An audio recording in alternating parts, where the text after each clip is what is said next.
American Jewish culture is so geared towards the cerebral and the intellectual that I think, frankly, that guys grow up spending way too much time thinking, and so they never realize things that there's a lot they miss. Okay, the Art Scroll commentary on Jacob's system for multiplying his flock. When the female animals would see the rods in their watering troughs, they would become startled and recoil backwards. At that moment, the males would mount them, and they would later give birth to lambs having the same markings as the rod they were facing. It's according to Rashi. Then Rabbi Bachia observes that this concept contains an important lesson. If imagination is a determining factor in the nature of unborn lambs, as this verse indicates, then how much more important will it be when sensitive thinking human beings procreate?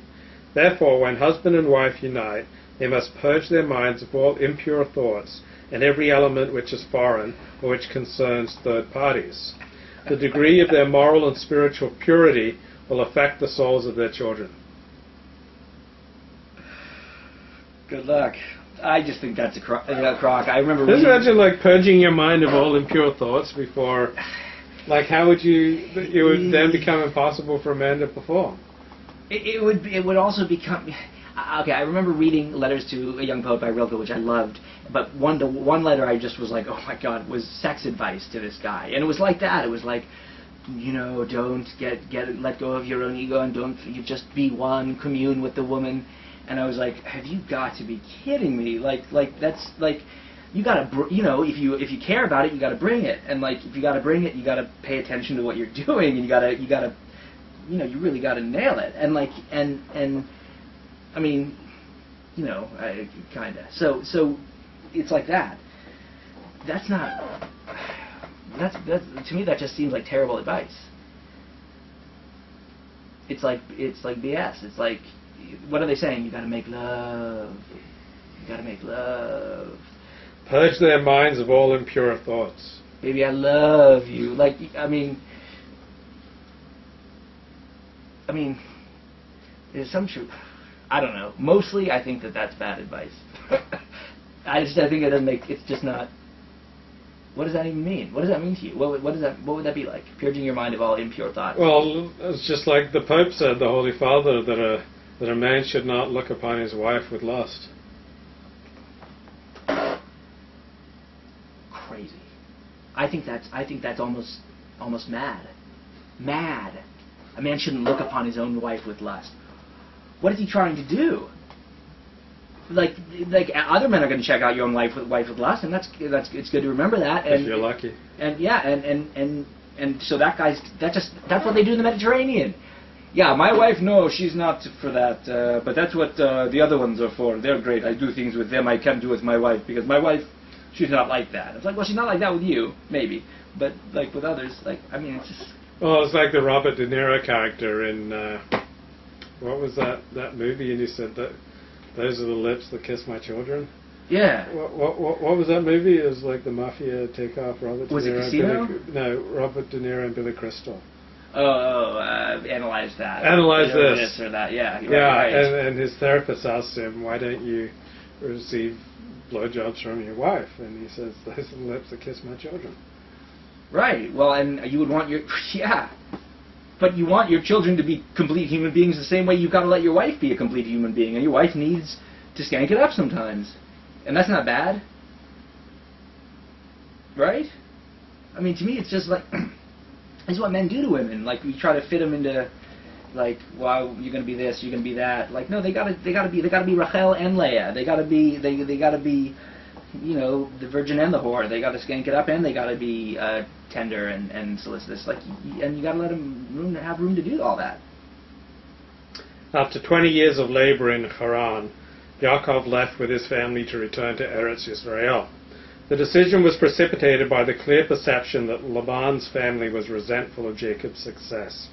Like Pharaoh and Avimelech before them and countless others since, they were convinced that the Jew was an interloper, that whatever he achieved was at their expense.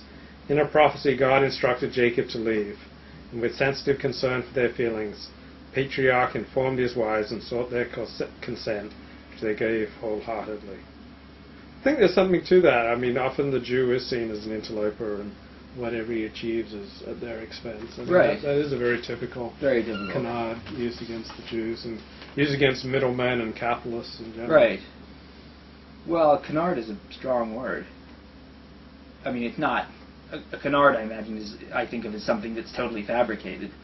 That was our niche. I mean, there's no reason to be ashamed of it. In Europe, we were. Well, it's a canard that this is that whatever the Jew achieves was at their expense. I mean, the middleman has a role to play that's every bit as honorable as anyone else in the economic cycle. Right. Yeah, absolutely.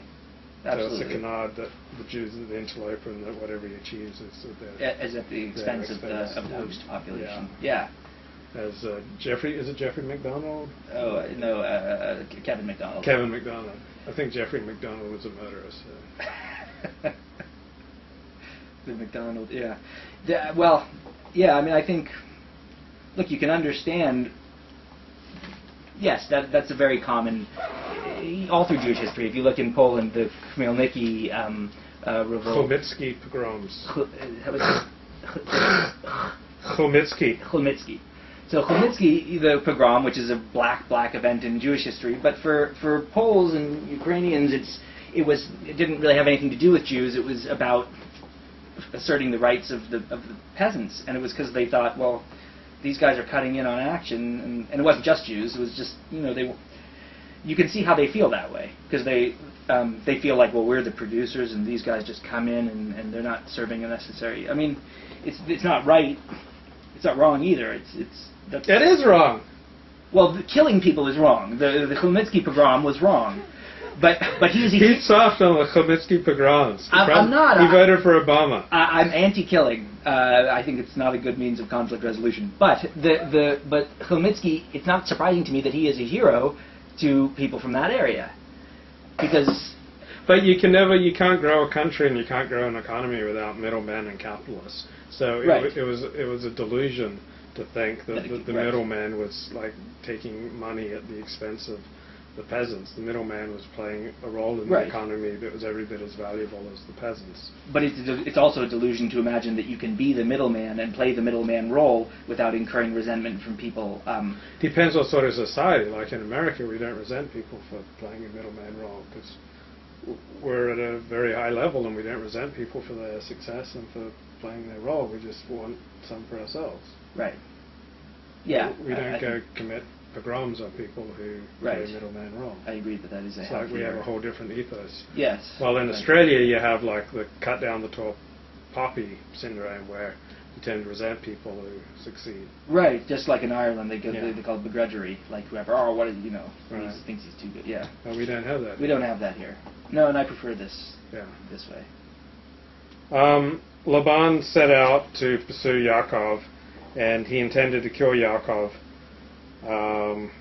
For the Gentile nations, God reckons evil intentions as if they had carried them out, because their general performance justifies the assumption they would have done so if they had the opportunity. That's a bit rough. I mean, because I'm sure the Jews have just as many evil intentions as the Goyim. Yeah, well, apparently, yeah, agreed. And apparently here I really dislike that. I think that's really prominent in Jewish thought. That they'd kill us if they had a chance. Right. I mean, I'll admit it. There have been people that I wish dead. Yeah. And that I've even fantasized about killing. Right. And so, I mean, don't treat me like a goy here and reckon that to my moral bank account, because I didn't do it. Right. And those feelings are inevitable. Yeah, of rage, yeah. Right. Particularly when you blog. Right. But yeah, I mean, like but I don't know. It just seems like crap, because everyone has those kinds of feelings. They can't be escaped altogether. And it's not true. Gentiles most of the time are not thinking about Jews in the first place, and meanwhile Jews are thinking, had to have a chance, they'd take us to the chamber. Well, the Gentiles do. Who's the most downloaded woman in the world? That's Cindy something. Oh, right. Cindy. Right. I don't know her name, but so I know. the guy I'm definitely thinking about that Jew. Yeah. And probably with some wicked thoughts too. But yes, but So that's got think nothing to do with the fact that she's Jewish. Just you the don't way think so? No, just the same way that